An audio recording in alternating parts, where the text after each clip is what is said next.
we got to a point in Truth's run where his contract was coming up. Okay, well, if you're not going to come to us, then Truth, we're going to let your contract lapse. Contrary to prior belief, he was never not under contract with us. It's crazy. So, But Triple H said you didn't really get fired. I was about to ask that.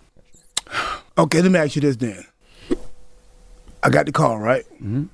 I get a call from this side saying we're not going to renew your contract, or however it was, you're not going to renew it. So do I come to work?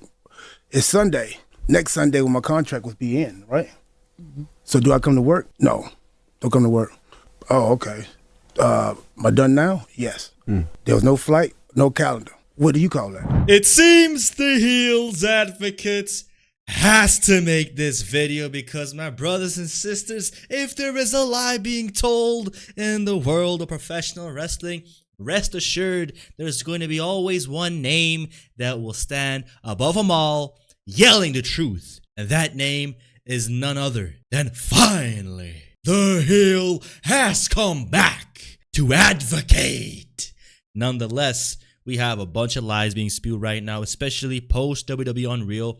I was planning on making a full review on season 2. I'll still do that probably, but that entire season sucked. But we only got the thing that we needed from the entire episode, which was Triple H lying throughout the entire episode, right? It was episode 2, and this entire episode felt nothing more than a bunch of like, oh my God, save me. This is like damage control. So basically, the entire episode of number 2 was dedicated to R-Truth, and it was pretty much about the release, okay? Now, I'm going to lay out the entire calendar structure, okay, for this entire thing. So obviously, by this point, R-Truth has gotten this gimmick over of like Ron Cena being, you know, like John is my childhood best friend, hero, whatever, right? And he goes out to have a match on Saturday night's main event, May 24th, 2025, okay?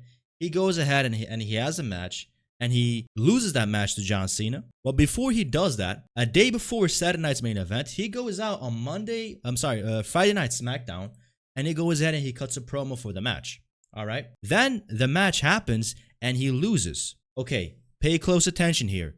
A week later, though, right? A week later. So like this is like May 23rd, 24th, right? SmackDown, a day before Saturday's main event. The match happens at Saturday's main event.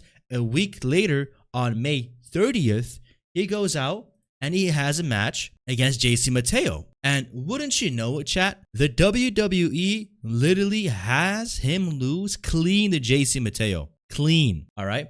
And this is the moment where R-Truth that weekend came out and he posted this tweet. He goes out to say on June 1st, okay, 2 days after, I believe, like this SmackDown episode where he lost to JC Mateo, he goes out to say, I'm sorry to inform you all, I just got released from WWE. I want to thank WWE for the ride, but mostly I want to thank each and every one of you who was along for the ride. Thank you all for the love, support, and appreciation you have given me over the years. Thank you very much, right? That is what he said. Now, I'm going to tell you guys this. If the WWE never had the intention of never releasing him, why the hell would he lose to JC Mateo? Why would Triple H have him go out to lose? Isn't this very typical of the WWE? Whenever somebody has their contract expire, they always have him job out on their way out. That's just what it is, right? Bret Hart did it. Pretty much every single person did it, like that was about to get cut. They make sure that they tank your market value. The same thing happened to Karrion Cross. I'm sure we all remember this one, right? You would believe somebody like Karrion Cross is about 6'4", 240 pounds, probably 250 pounds, like a proper black belt in Brazilian Jiu-Jitsu. He can't go ahead and beat this little goofball, Sami Zayn, the hairy little lollipop you pick off the ground. Like, you can't beat this guy. And the fact of the matter is, they've been feuding for the last 2 months by that point. You know what I'm saying? So, like, this was not a feud that needed Sami Zayn to win twice. And the only time that Karrion Cross was able to beat Sami was because Karrion Cross cheated. You need to cheat to beat Sami? Then you've already lost, right? You have no market value. So, on the way out, clearly Karrion Cross, he lost, and the WWE knew that, you know, they were not going to offer him something substantial for him to stay. Now, what did the WWE do? Okay, the WWE, they pretty much gave him a better offer, a better contract. However, it was a little bit more money, but his wife, right, his companion, somebody who was very, very important to his gimmick, Scarlett, she was not offered a contract. Now, mind you, this is husband and wife, okay? Their gimmick is to be together. And the WWE pretty much knew that Karrion Cross was probably not going to re-sign if Scarlett was not going to be part of this. You know what I'm saying? Matter is, I mean, you've already stated, like, you know, my contract was up last week. I never actually received a contract, like an offer, until last week. So, Do you remember what day? So your contract expired August 10th, which I do believe was Sunday. Yeah, I think it was Tuesday off the top of my head. Okay. You know, I got the offer. I wanted to know how they came to the valuation of that offer. Just wanted, you know, like some information, some metrics, some analytics that's supporting to, hey, this is how we got here. When I inquired about that, they were unwilling to provide that information and told me I had 24 hours to agree to the offer or they were rescinding it. So, you know, the next day we talk. I ask if they have the information. They don't. And I said, I can't make an informed decision without the information. And I'd like to keep the dialogue open. The first time. Yeah. You did not get that. And it is worth noting, there's another human being involved in this, your wife, Yeah. who means the world to you. Mm-hmm. She's in the same boat, right? Her Yeah. deal was up August 10th, and she has not been re-signed. Yeah. When they made that offer, was it for the two of you? Nothing. She had nothing. There was no offer to her. Nothing. No. I was told at one point, because I did inquire, of course. Yeah. After we deal with you, we'll deal with her. Like, Do you think that And this is what we are dealing with, my brothers and sisters. The world of the WWE only means one thing. It's either our way or the highway, right? Long gone are the days where it was not this like big time corporate multi-billion-dollar entity where, like, you know what I'm saying, everything is like, you know, HR, this, that, protocol, this, structure, this, You know what I'm saying? Back then, you could knock on Vince's door and say, hey, man, you got to pay me more. I'm dipping, a la The Ultimate Warrior at SummerSlam or something, right? If you guys remember that story, if you don't know, whatever, right? Pretty much there was like this one big event, I think SummerSlam or WrestleMania, and like the Ultimate Warrior's contract ran out or something. And he said, like, look, I'm gonna, like, I want like double my pay or 10 times my pay, or I'm not gonna show up. Obviously, like Vince McMahon, he had to like bend the knee, and the Ultimate Warrior shows up, and immediately after that, he just, you know, he just fires him, right? So like Vince needed him to show up, and then you could fire him afterwards. But I mean, stuff like that is something that you won't see in this day and age. And Karrion Cross is an example of that happening. And 2025 has been a really, really ugly year when it comes down to, like, you know, singular talents being released. Now, obviously, we've had guys like Braun Strowman and like what's his name, Baron Corbin get released and stuff like that. But when that happens in a bunch, like, the spotlight cannot really shine on one individual or one individual story. But it is really like worth to be noted that at that time, Karrion Cross was very over, right? If you guys remember, if you were like, you know, along for the ride back then, I'm very high in Karrion Cross. I mean, the guy is, you know, like very tall, big, strong, handsome, articulate. He understands the business. He, I think, you know, has been in the game for a pretty long time. And he has a sidekick who happens to be his actual wife. And it's like the WWE understood that that presence, that image means something, right? But they didn't want to offer it to Karrion Cross. They didn't want to like Karrion Cross admitted that like the WWE offered him more money, but like they probably offered him a little bit more money, and then at the same time his wife didn't get a contract. Okay? And the tone is very disrespectful. Like, what the hell do you mean? We will deal with you first, and then we will deal with her later, right? It's like, you know what I'm saying? It's just divide and conquer, right? Pretty much, right? You know, you cannot believe anything they say. Now, that being said, at this time, Karrion Cross was the #1 merch seller for a bunch of weeks. That means something. That means he generates a lot of money for the company. That means he's bringing in some money that other talent cannot. It's Jey Uso, it's Cody Rhodes, it's Cena, obviously. And, you know, in the mix, we have maybe the OTC t-shirts.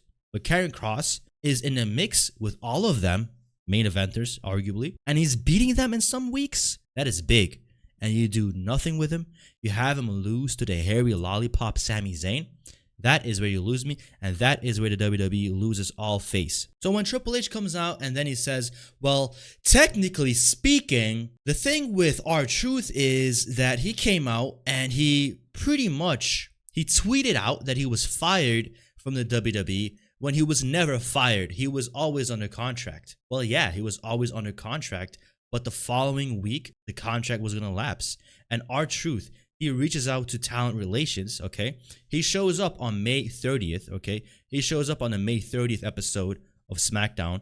He jobs out to JC Mateo, okay, and then you do nothing with him. Is that really what you would like? What you want to do? And then on like the June 6th episode of SmackDown, you tell Ron Killings, R-Truth, to not show up. You don't have work.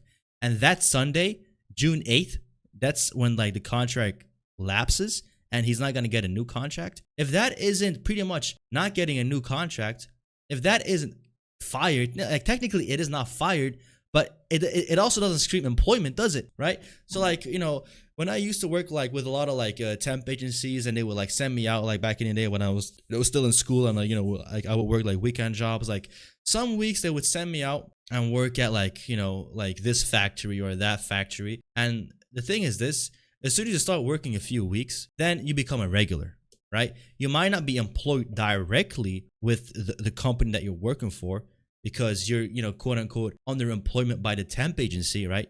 You know, like the people that send you out to work someplace. Obviously, they are your legal, you know, I'm saying like, you know, bosses technically. But you know that once that contract lapses with the temp agency, you're going to work just the same with all the other people at that factory or wherever else might be, like Amazon, for example. Then you become an actual employee by Amazon, and then you sign a deal with Amazon. Or what can happen as well is this: if you work someplace on a week-to-week basis and you complete 1 week and you're expecting to indefinitely work at that place, but the following week they tell you, yeah, you know what, this was your last day at the job, next week you don't have to come in. Now obviously they didn't fire you on the spot and terminate your contract. They literally just let you work your last day, and then that was it. You know what I'm saying? So this whole technicality playing is annoying. We all understand this. We all understand that, okay, technically speaking, R-Truth wasn't fired. But let me tell you this. Why would you not want to renew his contract? Because the reality is, Ron Cena, those t-shirts, they would make a lot of money. And he came out to have that match against John Cena at Saturday Night's Main Event, May 25th, right? After this match right here, right?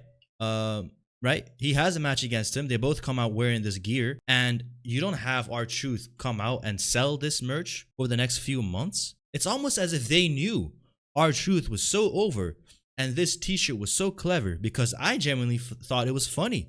When R-Truth came into the ring against Cena in that one-on-one match, he copied his entrance, and that is really creative. In that entire John Cena heel run, maybe there have been two positives: the turn, him winning the title, and if you want to add like small time victories here and there, you know, you would like, if you want to call it, it would be Ron Cena coming out of this, his match against R-Truth, and maybe the pipe bomb that he did on CM Punk, maybe. But out of all of that, this was one of the few things that was actually over. And you want to fire R-Truth a week after you debut this t-shirt, this merch? I don't get it, right? And I'm sure after like they didn't renew his contract and R-Truth was no longer going to be with the WWE, I'm sure they would have still paid him royalties on this, but I'm not too sure. Like, I don't really know how that works, because I don't believe the WWE is still selling Karrion Cross t-shirts. I mean, yeah, look, it's right here, right? It's right here under the clearance section. So they're literally just like selling out the last of the stock.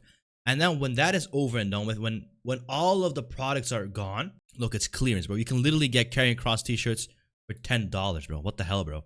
Right? One t-shirt is $35. Okay, wow, look, for $9. Good soldier, right? Like, these are very, very clever merchandise ideas, right?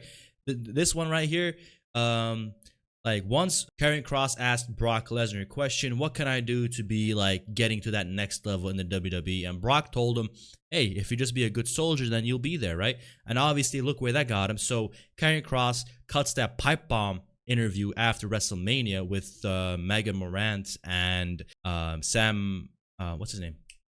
Not Sam Wrestling. And I think that's where everything went sour. He cuts that like unscripted shoot style promo, and that's where everything went south. I mean, come on, bro. $9 for a Karrion Cross t-shirt, $11, $10, and it's all clearance. Once it's gone, right? Look, it says it right here, almost gone. So that is even something that's been happening to Karrion Cross. So like, if R-Truth was to get fired, this was exactly what was going to be happening with him. Those Ron Cena t-shirts, they would have gotten like, you know, put on clearance, and that would have been it. The WWE wouldn't have promoted it, but the fact of the matter is, if you fire R-Truth or don't renew his contract, or however you want to put it, right? Do you think that the like WWE fans will buy this? Like, there is a reason why it's still in clearance, and Karrion Cross has been gone for like 3-4 months already, 5 months, whatever it might be, 6 months, whatever, right? He's been gone for that long of a time, and it's still in clearance. Because why? The people don't want to buy this. They would rather go to watch, like, what do you call it?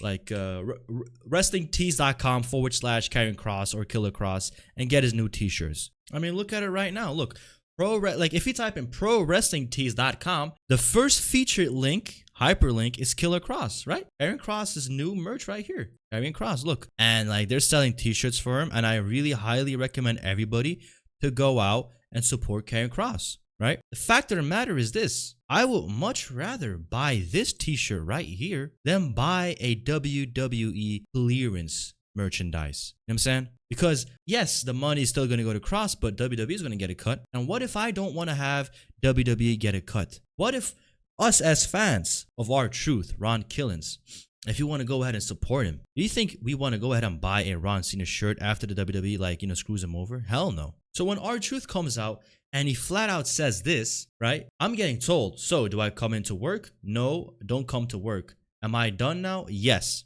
Right? So they're referring to the following week after he lost to JC Mateo. What do you call that? I call that being let go from work. I'm sorry, but I'm going to have to let you go, right? Quick story time with the Heels Advocate. When I was 17 years old, I was working at this pizzeria shop. I'm saying, like, on the weekends when I was still going to high school. And like one of them days, I was thinking to myself, you know what, man, like, I'm just genuinely sick and tired. I think today I'm going to quit, okay? So I walk into the facility and I'm like, okay, how do I tell the boss that I want to quit? Just as luck would have it, bro, my boss pulls me aside and she says, you know what, Heels Advocate, I'm going to have to let you go. I looked at her face. I was like, very, very astonished. I was like, damn, man, like, it was just meant to be that I stopped working at this place. And for R-Truth, luckily, that wasn't the case. Luckily, we as a community came together and said, we want truth, we want truth, we want truth. And we let it be known that, you know what I'm saying, it was meant to be that R-Truth remains in the WWE. And I am fairly certain, chat, had R-Truth not put out that tweet a week before his contract lapsed, I truly believe that he will be fired today. I'm truly, truly sure that his contract would have lapsed, because the WWE is not going to deal with people once their contract is over and done with, okay? That is just the nature of the beast. It happened to Karrion Cross. Luckily, it didn't happen to R-Truth, because R-Truth still had a week left on the contract. Now, I want to really emphasize this, because as soon as R-Truth came back, he crept on the announcer's table and he said, you know what, you guys, I'm sick of this. I'm sick of being a goofball. I'm sick of being taken as a joke. I'm driving now. My name is Ron Killings, and I become a new character. He goes from looking like this to looking like this, and we have a new character, supposedly, right? Supposedly. And now in hindsight, looking at it, what's happened of him? What's really happened of R-Truth? What has he really done since? I'll tell you what he has done. He has become a little mascot once again. He reverted back to being R-Truth, a goofball, and he does a commercial for ESPN. He goes ahead and explains to us that we have to go ahead and scan this QR code and go ahead and subscribe to the new ESPN platform for $30 a month to watch a singular pay-per-view. That's it.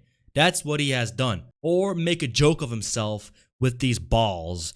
And in the Last Time Is Now tournament, he was like, I'm going to give you my balls and you're going to put it into the tumbler, and I want to compete in the Last Time Is Now tournaments. And they all went ahead and laughed at him. They made it into a stupid little joke. Are you kidding me? This is the hypocrisy of the WWE. This is what happens to you if you don't play ball. Luckily, R-Truth, he was smart enough to force the WWE's hand, because the WWE wasn't really going to bend the knee, okay? The WWE said it's our way or the highway. And I think what really happened is, I don't even believe that R-Truth got a pay bump. I think what really happened is R-Truth got the same amount of money that he was going to get paid anyways, with less dates. I think that's really what happened. Obviously, this guy's not going to compete every single week and wrestle, even though he's really very, very capable and his body's still, holding up. I think that's really, the best that came out of it. And in that type of a situation, I get why they went with it. But in the case of Karrion Cross, for example, I hate to bring him up again, that is somebody that actually wants to compete. That is somebody that actually wants to have a singles run, a singles title run, a mid-card title, or a actual world title. He wants to get to a point where he can be something bigger. R-Truth can't be bigger than what he already is. And I think that also was in his favor with negotiating with the WWE. And unfortunately, that wasn't in the favor of Karrion Cross. So the lesson that we have to take out of this is the WWE is always lying. Even with WWE Unreal, you can't take these people seriously because they're all scumbags. I'm the Heels Advocate, and I'm out.